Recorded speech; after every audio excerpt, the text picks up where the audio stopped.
We talked about a little bit of recruiting before we get out of here. A little bit of recruiting news. I don't know if anybody saw this, but a big on-campus visitor for LSU that is right there from Baton Rouge, and that is Keylan Moses, who is I would call him the top junior in the state, right? I mean, he's got to be the top. I'd probably say if he's not the top junior in the country, he's top 10. Absolutely.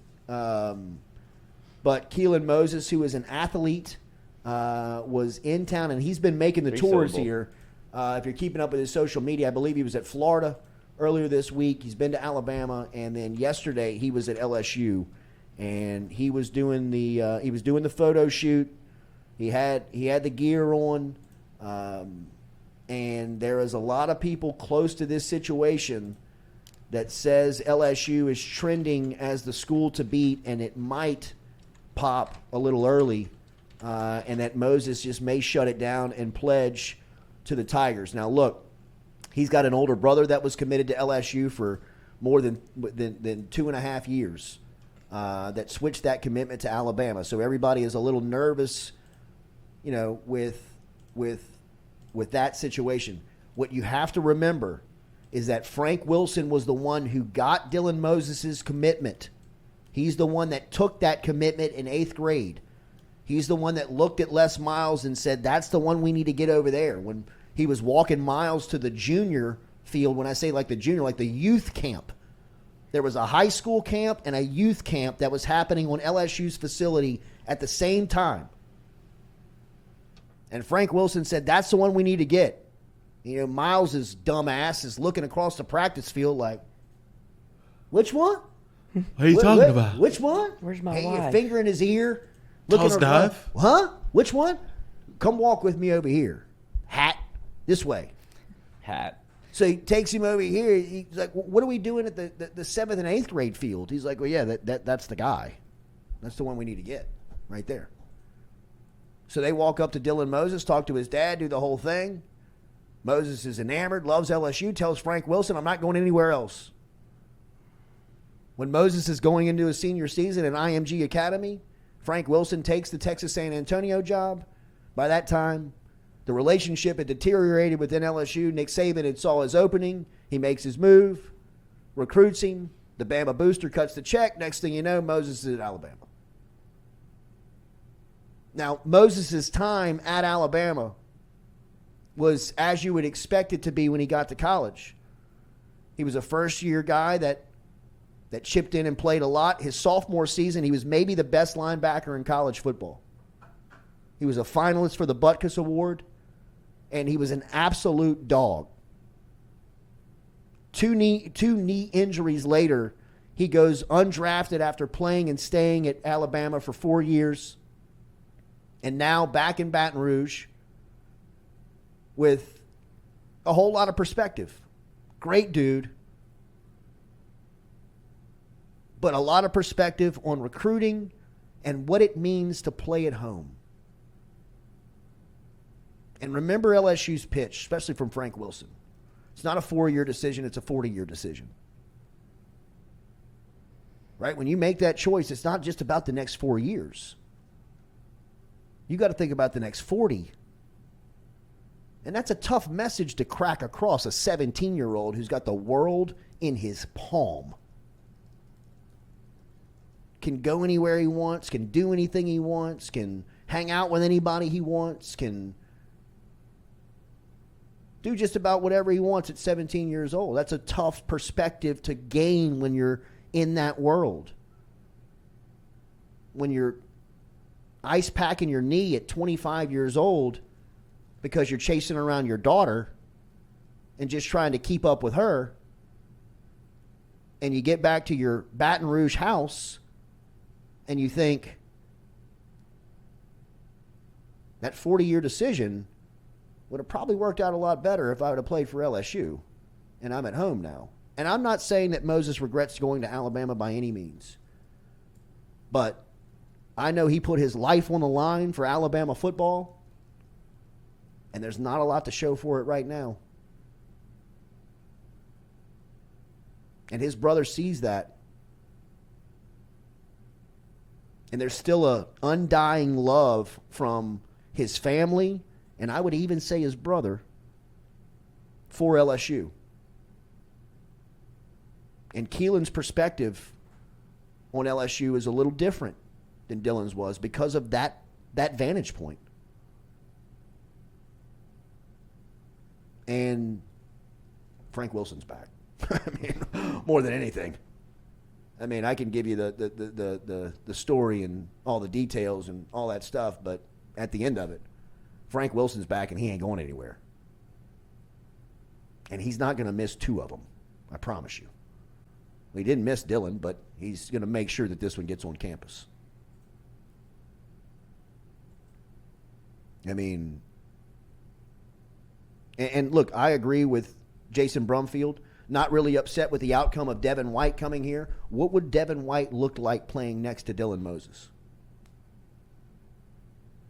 I mean, would you have told Dylan Moses and Devin White no? Get them both. Should have got all 3. Who was the third? Jacob Phillips? Patrick Queen. Was it Patrick Queen? No, I'm talking about who's the other cat that went to Christian Harris. Christian Harris. Yeah, Christian Harris. I mean, Christian Harris that was dumb. LSU just didn't offer him. That was dumb. Boy, they offered it. They didn't offer him because he didn't work out. I mean, Talk to his daddy. See you in the pads. Tim Williams. Yeah. You know, I mean, I think the days of LSU losing 5 stars out of university high school to other SEC schools, I'm not going to say they're gone, but it's a lot tougher for you to break the state line right now.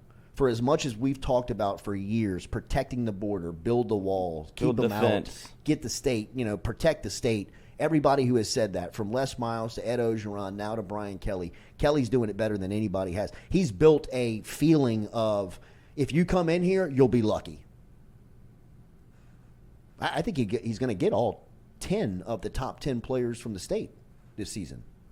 It's, for as plentiful and as healthy as Louisiana is from a recruiting standpoint, that's pretty rare to happen. I mean, I'm not saying that they miss the majority of the top 10, but every year there's 1 or 2 that goes to, Florida State, Oklahoma, Texas, Derek Williams last year. I mean, you look at the top 10 in the state this year, it looks like LSU is going to go 10 for 10. Oh, don't say those kind of things. 5 for 5. They're trending in the direction to do that. I mean, they might not do it, but whoever does come in here and get somebody is going to have to earn it. You got a hell of a fight on your hands, and it's not just Frank Wilson you got to go through. Frank's got a team now that is, people like Sherman Wilson, Arsenal. people like Jordan Arsenal.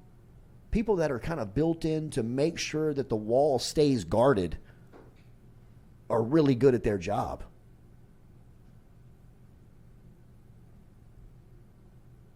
Sloan. Yeah, Joe Sloan, all of them, man. Look out for Keylan Moses, though. He may have some information and some news coming here shortly. It's wild. And if you have not seen him play, athlete. Dude's the Terminator. Found him a role. Stewie, what game was it? Was that Woodlawn? Did you go to the Woodlawn game with me? Week 2? Out there at East Iberville when he was we caught the screen pass and went 80 on the first drive of the game. But I remember Woodlawn the year before when he was a freshman. Woodlawn has players. Yeah. You high. Jaden Alsbury was on that field. Keylan Moses was the best player on the field, and it wasn't even close. It wasn't even close. He was the biggest, strongest, fastest, most intimidating football player on that field. He had kids running away from him. Like falling down in front of him. 5A high school football players it's a sophomore. I called every single snap his brother took at U-High. From his freshman season to his junior season, we were doing the radio for U-High. And he was a stud. He was as advertised. And I was very, very cynical going in on him. I wanted to break him down. for somebody to be called the number one player in the country as an 8th grader in high school football to me was ludicrous. By the time he was a sophomore, he was a top 10 player in the country. By the time he left U-High his junior season, he was a top 5 player at his position. When he left IMG, he was as advertised. His sophomore year at Alabama, he was the best linebacker in the country. His brother's better than him, and I mean that with no disrespect. His brother's faster than him. His brother's bigger than him. His brother is freaking. I don't know if he's bigger, bro. Still got a year. He's bigger than him when he was a sophomore. I mean, I don't know. Dylan Moses. Dylan was a freak. Yeah, he was big. Coach, did you see him walk in the studio? Yeah, I know he's like. I mean, he might be like. and again, I'm not discrediting Dylan at all. No, but I'm saying Dylan was probably like 220 in 8th grade. This kid might be he's like 210. He's a little more lean. Taller, like yeah. He's leaner than different Dylan. kind of athlete. Athletic Yeah. build. He's so much. The part that's freakishly about it is that he's a better athlete than him.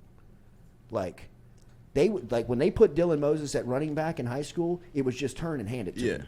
That's all it was. And the first guy couldn't tackle him. He'd run through the second guy, and he'd guarantee you 5 to 6 yards, or he'd bust That's it. it for 80. Yeah. I mean, Keylan, you can throw it to him. You can. I mean, Hand like it to he him, can flip it to him. In the plays he makes on defense, I'm telling you, he's a different type of athlete, man. I think he was the best athlete in the state last year. Really, as a sophomore. If he was not the best, he was a top 5 athlete in the state, top 3 athlete in the state. State was loaded last year. Loaded. Still loaded this year. You could go him or probably Juwan Johnson. Juwan Johnson. I mean, the Wardell Mack kid down in Eric's a really good athlete. Joel Rogers. Joel Rogers. But, I mean, turn the film on. I mean, Coach. And there's another one in the pipeline. Turn the film. This one looks like the one, though. I mean. The littlest brother. Yeah, Emmanuel. I mean, his hands are up to my elbow. He's 10. Maybe 12. 12.